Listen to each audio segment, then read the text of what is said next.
guys, Mr. Klein here today with another quick hitter. Today we're going to be talking about the Crusades. So what led up to the Crusades, what were the Crusades about, kind of the major key points of why we need to know about the Crusades. So here we go.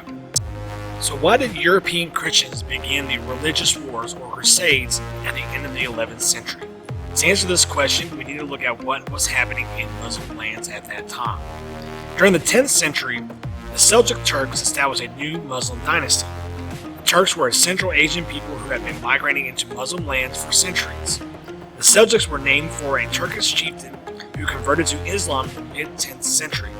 In 1055, he descended to control the Abbasid dynasty, capital of Baghdad, what was known then as Persia, meaning that the Seljuk Sultan now ruled Old Abbasid Empire. The Seljuks were eager to expand their territory. Moving westward, they took Syria, Palestine from the Fatimid dynasty. They also overran much of the Anatolia, which was part of the Byzantine Empire. In 1071, the Seljuks defeated a large Byzantine army at Manzikert in present-day Turkey. The Seljuks advanced alarmed Christians in Europe, who feared for safety and property of Christians living to the east, as well as the control they had over western lands. The Seljuks' power seemed to threaten the Byzantine Empire itself. Christians also worried about the Holy Land, especially the city of Jerusalem, where Seljuks sometimes treated Christians and their holy sites with intolerance. The Crusades began as a response to the threat posed by the Seljuks. Many emperors appealed to Pope Urban II for help. By 1095, the Seljuks had advanced to within 100 miles of the Byzantine capital, Constantinople. In response, the Pope invited nobles and church leaders to attend a council in Clermont, France, where he called for a crusade to drive out the Muslims and reclaim Jerusalem. He promised a forgiveness of sins to all who joined the fight. French-speaking nobles quickly organized armies to fight in the Holy Land. In addition to trained knights, thousands of townspeople, craftsmen, and peasants joined in the crusade. Throughout the crusade, the Christian faith inspired many to put on the Red Cross, worn by crusaders as a symbol of their mission, and join the fight. Many reviewed crusading as an act of love and devotion to God. Others believed that by joining the Crusades, their sins would be forgotten.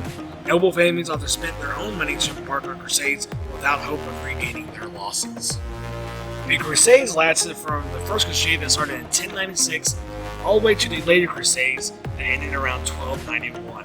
The battle for Jerusalem kept on going between the Christians and the Muslims, eventually flip-flopping to eventually at the end becoming Muslim control at the end of the last crusade. The religious wars were a costly ordeal, although crusaders who participated were promised rewards in the afterlife.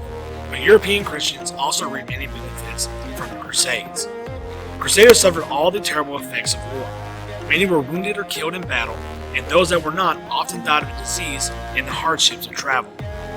The impact of Crusades reached far beyond those who fought, however. The Crusades brought many economic changes to Europe. For instance, Crusaders needed a way to pay for supplies, a need that increased the use of money in Europe. As a result, some knights began performing banking functions, such as making loans or investments. Monarchs established tax systems to raise funds for crusades. The Crusades changed society as well. Monarchs grew more powerful as nobles and knights left home to fight in the Middle East. The increasing power of monarchs weakened feudalism. Contact with Middle Eastern cultures had an impact on Christians' way of life as well. In the Holy Land, Christians learned about new foods and other goods. They dressed in clothing made of muslin and cotton fabric from Persia. They developed a taste for melons, apricots, sesame seeds, carob beans, and spices like pepper.